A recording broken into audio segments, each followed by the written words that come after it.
Okay, so the first word we're going to talk about is undefined terms. We're going to define what an undefined term is, which is kind of weird. Undefined terms are simply terms that cannot be defined by using other figures. And so the three undefined terms that we have in geometry are point, line, and plane. You can't really define a point by using another figure or line by using another figure. And so we give them a definition, but it's not by using other figures.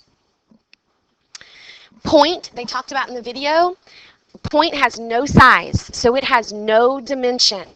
The only way we can see it is to make it really fat on our paper, but really, technically, if we think about it theoretically, it doesn't have any size, so it has no dimension.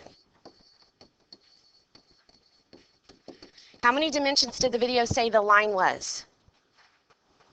One. Lines are one-dimensional. How many dimensions are a plane? It takes 3 points to name a plane, but how many dimensions does it have? 2. It goes up and down, left and right, so it's 2-dimensional. What do we use and what do we talk about in geometry that becomes 3-dimensional? Volume. So 3-dimensional is where you're going to get into your shapes, where you're making actual 3D, talk about a cube or talk about a cylinder. You're going to talk about shapes that have volume. So a plane is only 2-dimensional. Okay? Points have no size. They're a little dot. When you name a point, you're going to use a capital letter. So not a lowercase, capital letters. So if I want to name that point, I'm going to put point P or capital P. A line is going to be named by 2 points. So again, capital letters only. You're going to use capital letters, and like I said, you can name your line 2 different ways, either XY or YX, and you're going to put a line above it.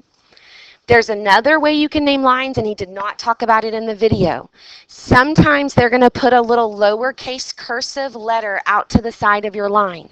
That L is not a point. If it's a point, it'll be a capital letter. That L is just a way to name it. So you could name this line L by putting the word line and then the little cursive letter out to the side.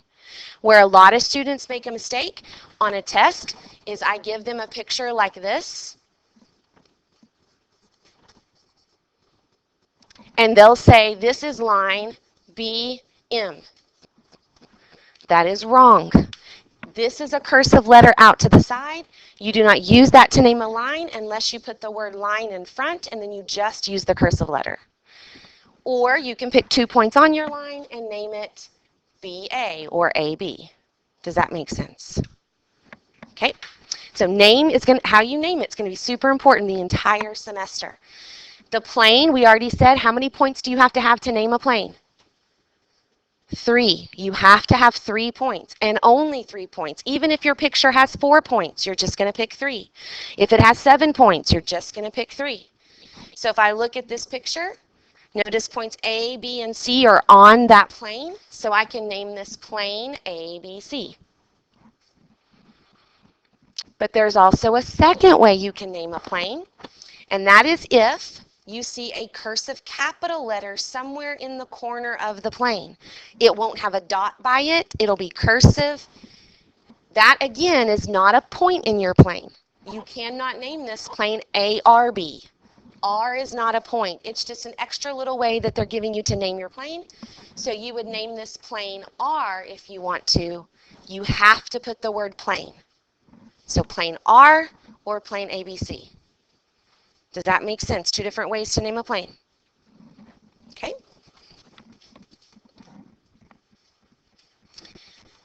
Collinear. What do you notice in the word collinear? Co? What does co mean? Work together. 2. So collinear means they're going to be on the same. What other word do you see in the word collinear? Linear, or the word line. Collinear, or together on the line. Collinear means points that lie on the same line.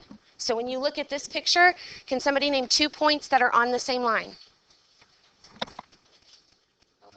L and M. Can somebody give me a different 2 points that are on the same line? K and L. What about K and N? They're not on the line drawn, but could they be on the same line? Could you draw a line through K and N? Yes, so here's the tricky part. You have to ask yourself, not only did they draw a line with K and N on it, that's not what this is asking. This is saying any 2 points that are on the same line. So I could draw, this will change colors for me. Yeah, I could draw a line through K and N. So are K and N collinear? Yes, they are collinear. They're not on the one that's drawn, but they are on a line. They could be on a line together. So if they could be on a line, we say they're collinear. Here's a question. Could K, L, and N all be on the same line? No. So those 3 points would not be collinear. Okay? Think of any 2 points. Pick a point here. Pick a point out here in space. Are they collinear? They are. I could draw a line through them. What about this point and this point? Are they collinear? Yes. So what does that mean about any 2 points? They're always going to be collinear. There is always a line that you can draw through any 2 points. It's when you throw in that third point, it may or may not be, right? KLN is not. What about K, L, and M? Are they collinear? Yes, they lie on the same line. They lie on the same line, they're collinear. So any 2 are always collinear. If you have 3, it depends on if there's a line that could contain all 3 of them. So coplanar, same idea. You've got co meaning together or 2, and plane, so together on the same plane. Coplanar are points that lie on the same plane.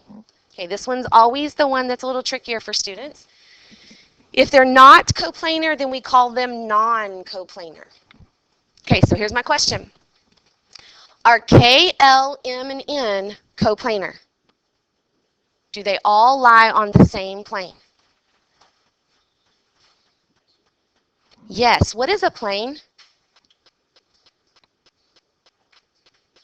Two-dimensional. It's a flat surface, right? Remember in the video he kept saying it's a flat surface. Are these 4 points all on the same flat surface? Yes. Okay, but what about A, B, C, and a point out here, D? Are they coplanar? Yes. Is there a plane that could go through A, C, B, and point D out here? What if you had a wall that was coming out this way and went through D? Is it possible to have a plane coming out this way that would contain point D? Yes. So you got to think, can it exist? Is there a plane? If there is a possible plane that you could have that would contain it, then they are coplanar. Okay, but what happens if I call this C? Are A, B, C, and this point out here D coplanar? There's no way you could connect all 3 of these with a flat surface and pick up this point out here with the same flat surface, right? You with me? So any 3 points are always going to be coplanar. There's always going to be a plane that would go through them. It's when you throw in that 4th point that it may or may not be coplanar. All right, so I want you to try this. It's in your notes. See if you and your partner can answer these 2 questions.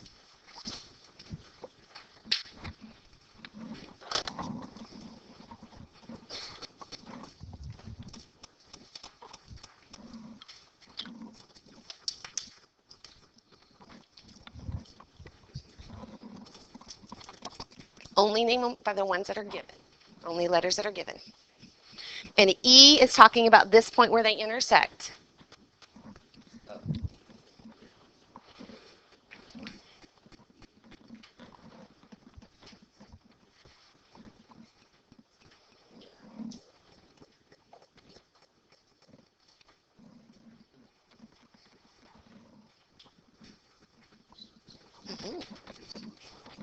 With commas, perfect, just like you're doing. Add one more.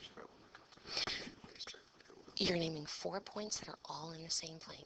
All 4 need to be coplanar. So pick 4 points that you can see that they're all on the same flat surface, same side. So B, C, and E would be coplanar, but there's not a fourth one you could put with it.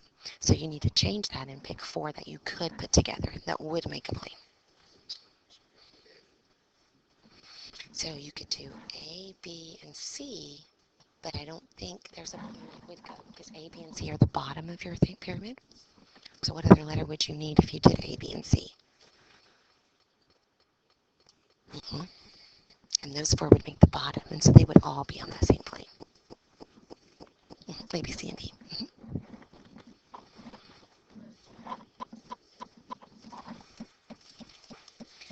Okay, I'm going to go ahead and stop you. It may not have been enough time, and you and your partner may still be trying to figure it out, but let's see if we can come up with some answers here. Again, I want to remind you that a plane is a flat surface. When you see three-dimensional shapes, then think of a plane as being one of the sides of your shapes. But don't forget that you can have planes that go through your shape, so you can't be limited to just the sides. It's kind of like this classroom. We have lots of walls, and every wall is a plane. The floor is a plane. But we could have a plane that's going diagonally through the room. So it's not just what's drawn. You have to ask yourself, could it exist? Okay? So we need 4 points that are all on the same plane in this picture. What are 4 points? Anybody? D, A, B, and C. Do you guys see that D, A, B, and C all form the bottom of this shape? They're all at the base. They're all going to form that plane. So when you name points, don't just write them side by side, A, B, C, D, because later we're going to learn that means something. Make sure that you separate them with commas to indicate that they are points. So A, comma, B, comma, C, comma, D, comma. Okay, it said name 4 points that are all on the same plane. Questions there? There shouldn't be any other option that we could choose, because if we picked B, C, and E, then that would be this side, this plane, and there's not a way to grab A and D if we're already on this side. So that's your only option for part A. Name 3 lines. Let's go somebody besides Jackson, because you've been answering a lot. Somebody besides Jackson, give me a line that you see in the picture. BC. So when you name BC, again, make sure that you put a line with arrows above it, because it said to name a line, not a segment, not a ray. What's another line in the picture?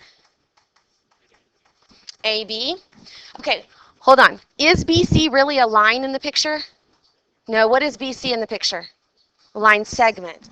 We could extend it out and make it a line, but in the picture it's really a segment. So let's name one that is actually a line in the picture. So B, what would be a line? BE. Okay, BE with arrows above it. What's another line in the picture? Somebody different. CE. CE would be a line. Make sure you're putting arrows above it. And what's the third or another line? AE. Perfect. And so I hope that you'll find that this is not super difficult at the beginning. It's just making sure you know how to draw, how to name, how to identify. Is it a line, a segment, or a ray? Is it coplanar, collinear? So it's knowing that vocabulary. Any questions so far? All right. Do not put commas between your letters when you're naming lines, okay? Only if you're naming points.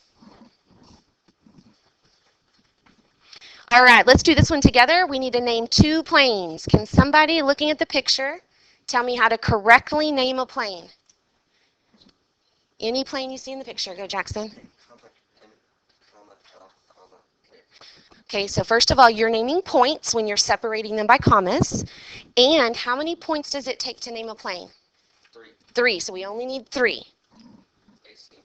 Okay, and when you name your plane, you have to put the word plane in front of it.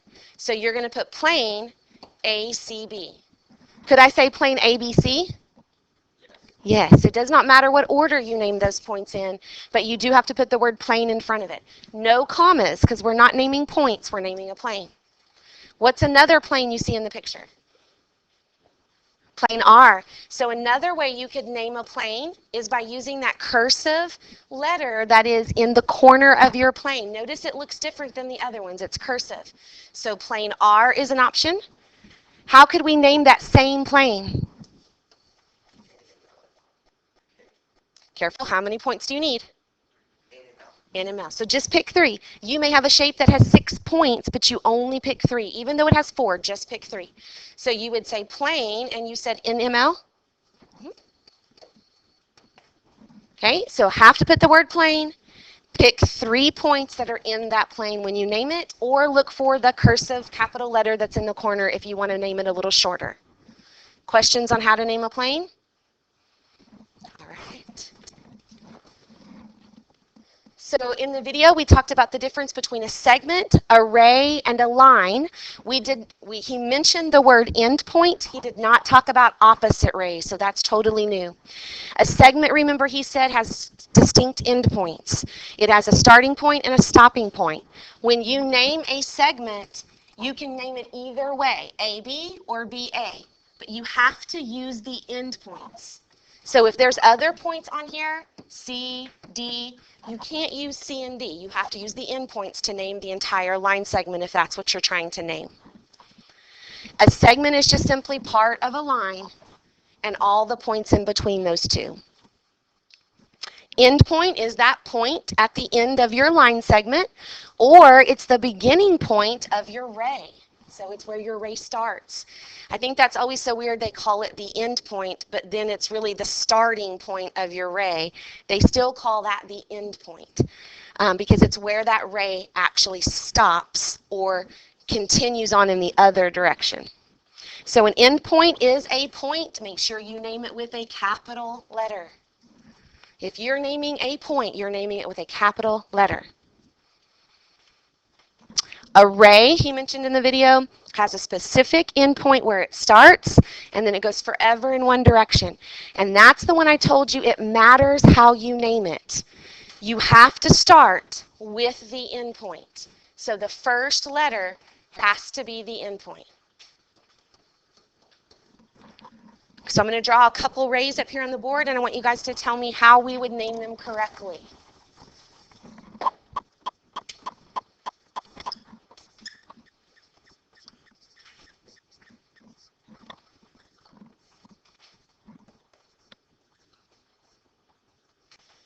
Okay, starting with this first one here, number 1. How can I name that ray? Okay, I heard SF. Make sure you put a ray above it. Rays always point to the right when you name them. It doesn't matter what direction the arrow is drawn, but when you name it, you always draw your ray going to the right.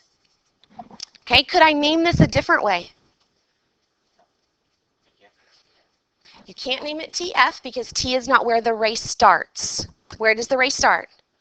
S. So you could name it ST.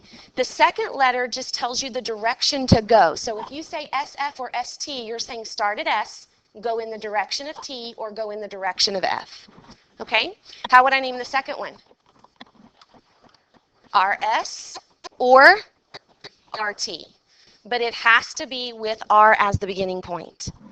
Any questions about how to name a ray versus a line or segment? All right.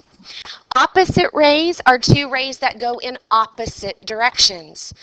They will have the same common endpoint, meaning they're going to start at the same spot, but one's going to go to the right, the other one's going to go to the left, or one's going to go up and the other one's going to go down. So for example, if I have ray RS, it's going to the right. I could also have ray RT pointing to the left. Those are considered opposite rays. What will 2 opposite rays always form? A line. A line. 2 opposite rays will always form a line. They have a common endpoint where they start. One goes in one direction, one goes in the other direction. Questions? What are the 2 opposite rays in this picture here on the board? EG and EF. EG to the right, EF to the left. But notice when we name them, we still point the arrows going to the right, because that tells us to start at E and go in the direction of G, start at E, go in the direction of F. All right, you guys try these? Actually, let's do this together. We're about out of time, so let's do this together. Draw, so part of your homework is going to be actually drawing pictures and label them. So they want us to draw a segment with endpoints M and N. Your paper has already a point N on it. So they just want you to draw a segment MN. So what do I need to do? Just draw a segment, right? Does M have to be on the left or could it be on the right? Does it matter? Doesn't matter. You're just going to draw a line segment and label the other endpoint M. Again, to name a segment, it can be MN or NM. It does not matter. So segment, no arrows, does not go on forever. All right, opposite rays with a common endpoint T. So where's T going to go? Middle somewhere. So we're going to put a point T, and then we're going to have a ray that goes to the right and a ray that goes to the left. I would probably go ahead and put some points on there so that you could identify the rays if they asked you to. They didn't ask you to, so it wouldn't be wrong if you didn't. But if they wanted me to name the two opposite rays, how would I name them? TS, I heard, has to start with T, and TR. Remember, when you name the ray, you have to start with the endpoint. Okay, and then the arrow always points to the right. Okay, we did not quite finish the lesson today. Can I see yours, Dakota? We have a few more things we need to talk about, some postulates and drawing some three-dimensional pictures. So what I'm going to do is I'm going to give you your homework assignment. It will not technically be due on Friday, but what I want you to try to do is do as much of it as you can figure out. Skip the ones you don't know how to do, because on Friday you're going to get another assignment, and so you don't want to have to do all of it from the beginning. Does that make sense? So hold on, let me give you your assignment. Oops, I had this in here.